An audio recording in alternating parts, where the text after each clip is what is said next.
कैसे हो आप सब। उम्मीद करते बहुत ही अच्छे होंगे। तो आप सभी का स्वागत है मेरे न्यू ब्लॉग में।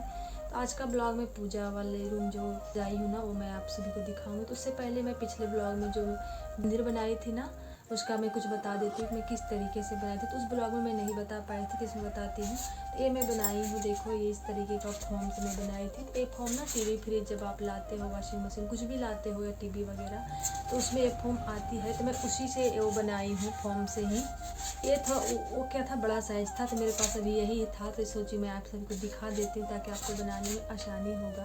तो कुछ इस तरीके से बनाए थे, जैसे कि ये दोनों फॉर्म देख लो इस तरह का है। तो कुछ इस तरीके से रख के बनाए थे। सीढ़ी नुमाई हो गया ना, जैसे सीढ़ी की तरह कैसे होता है, तो उस तरीके से कि फेविकॉल से मैं चिपका दी थी सारे को, और मतलब चिपकाई थी। तो इस वजह से बीच में ऐसे गड्ढा सारा ऐसे मंदिर जैसा बन गया था बहुत अच्छे से।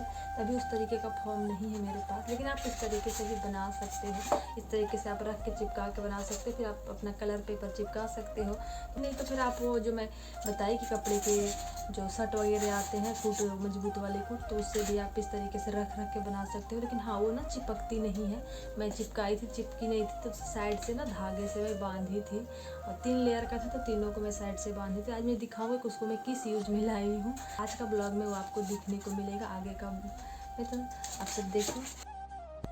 तो यहाँ पे थोड़ा सा मैं पिछला वीडियो का क्लिप लगा दे रही हूँ, ताकि जिन लोगों ने वो वीडियो अगर नहीं देखे होंगे तो ये वीडियो देखकर थोड़ा बहुत आइडिया उन्हें मिल जाएगा कि किस तरीके से इसे बनाना है और चिपकाना है। तो कुछ इस तरीके से। और यहाँ पे मैं लगा रही हूँ फेविक्विक और फेविकॉल, और यहाँ पे कलर पेपर को मैं चिपका रही हूँ इस तरीके से। तो इसे चिपकाने में थोड़ा थोड़ा परेशानी भी हो रहा था। जहाँ पे परेशानी आ रही थी ना, तो देखो कैंची से मैं कट कर रही थी, क्योंकि जहाँ पे फोल्ड होता है तो उस जगह पे होता ही है परेशानी। तो जहाँ जहाँ लग रहा था मुझे कि ये अच्छे से फोल्ड नहीं हो रहा है, तो उससे मैं कट करी और अच्छे से फिर फोल्ड करी। फिर ऊपर में क्या हुआ था ना, कि ऊपर में भी अच्छे से नहीं चिपक पा रहा था शेप से, तो फिर छोटा छोटा टुकड़ों में मैं कट करके और चिपका दी। लेकिन पता नहीं चल रहा है, यहाँ पे बिल्कुल अच्छे से हो गया था। उसके बाद देखो फाइनल में इस तरीके से तैयार हो गया था मेरा। तो ये पिछला वीडियो में आप सभी को डिटेल में मैं बताई हुई हूँ। तो मैं आ गई थी अपने पूजा रूम में, यहाँ पे सजाने के लिए थोड़ा बहुत। तो यहाँ पे आप सभी को मैं कील दिखा रही थी ना। तो ये कील जो है ना, ये जो टीवी होता है उसका जो केबल होता है वो दीवार से चिपकाने के लिए ऐसा वाला कील आता है। तो वही था मेरे पास पड़ा हुआ था। तो मैं सोची कि यही इसी को यहाँ पे लगा देती हूँ और फ्लावर सजा दूँ, क्योंकि ये कील ज़्यादा ना दीवार को हानि नहीं करता है, और एक थोड़ा सा खाली टक करना पड़ता है और आराम से बहुत अच्छे से हो जाता है।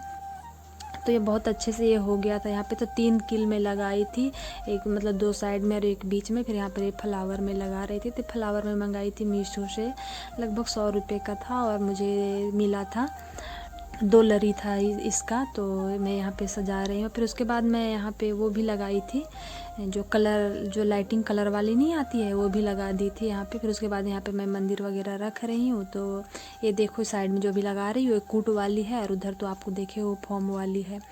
तो इसी में देख रही थी किस तरीके से ज़्यादा अच्छे से बैठ रहा है, तो घुमा घुमा के इस तरीके से देख रही थी। फिर यहाँ पे जितने भी भगवान जी के वगैरह का फ़ोटो थे, तो यहाँ पे रख रहे थे। फिर ये देख रहे हो छोटा सा एक टेबल भी है, जो पूजा के लिए ही यूज करती हूँ मैं। तो इसी के ऊपर मैं रख दी थी यहाँ पे वे। और नीचे में क्या हो जाता है ना कि क्लीन करने के लिए आसानी हो जाता है। तो यहाँ पे नीचे में कुछ रख भी सकते हो आराम से।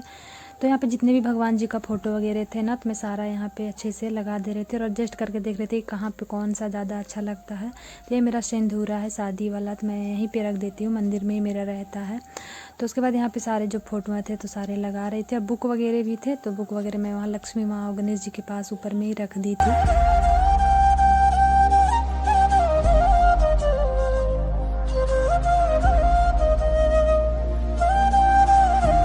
तो यहाँ पे मैं जो कपड़े डब्बे वाली जो बनाई थी ना, तो वो देखो इस तरीके से यहाँ पे सामान रख रही हूँ मैं। तो इसमें सारा छोटा छोटा सामान था, जैसे कपूर वगैरह था, भांग वगैरह था, और ये 2 स्टील के बर्तन हैं, जो उसमें एक में प्रसाद है, एक में घी है दिए जलाने के लिए।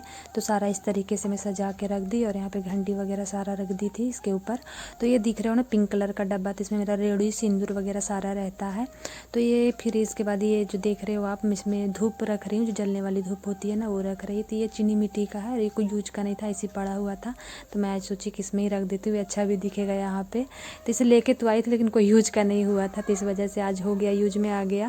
फिर उसके बाद ये डब्बे देख रहे हो ना आप, तो ये डब्बे मैं कपड़े वाली डब्बे हैं और ऊपर से मैं कलर पेपर इसमें चिपका दी थी, क्योंकि क्या हुआ ना कि इतना ही कलर पेपर मेरे पास बचा हुआ था, इस वजह से मैं चिपका दी। और सारे जितने भी पूजे सामान के कपड़े थे वो तो सारा उसमें मैं डाल कर रख दी थी। उसके बाद हमारे भगवान जी सज गए थे और यहाँ पे मैं वो लाइटिंग भी लगा दी थी, तो लाइटिंग हल्का हल्का जल रहा है क्योंकि एक ही लरी थी छोटी सी, इस वजह से हल्का हल्का जल रहा है। तो आगे चल के मैं पापा जब लाएंगे दूसरा खरीद के तो मैं यहाँ पे लगा दूँगी दूसरा। और तो देखो इस तरीके से मेरी कुछ मंदिर सज गई थी बिना खर्च किए हुए। तो आप भी इस तरीके से अपना डेकोर कर सकते हो घर से। सिर्फ वो जो लरी दिखाई थी ना फ्लावर्स वाली, वो मैं 99 रुपये में मंगाई थी मीशो से। तो यहाँ पे मैं साफ़ कर रही थी सारे जितने भी पित्तल के बर्तन थे ना, तो सारा मैं क्लीन कर रही थी। तो मैं पित्तल के बर्तनों को साफ़ करती हूँ पीताम्बरी से।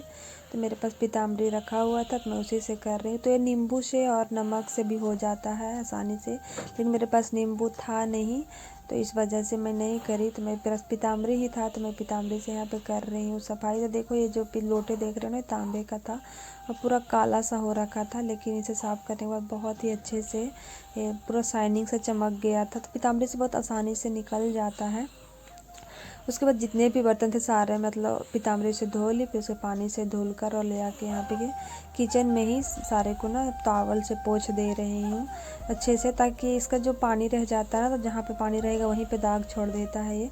इस वजह से मैं इसे पोंछ के सारा आराम से रख दूँगी। तो टॉवल देख रहे हो ना, पर्सनली मेरे मतलब पूजा रूम के लिए ये टॉवल रखती हूँ मैं, मतलब नए में ही ला के मैं रखी थी। तो यहाँ पे जितने भी बर्तन थे सारे टॉवल से पोंछ दी। तो आज का ब्लॉग मेरा ये रहा। तो कैसा लगा है आप सभी कमेंट करके ज़रूर बताना। और thank you for watching my video. मिलते हैं आप सभी से अगले वीडियो में, तब तक ले बाय बाय, थैंक यू।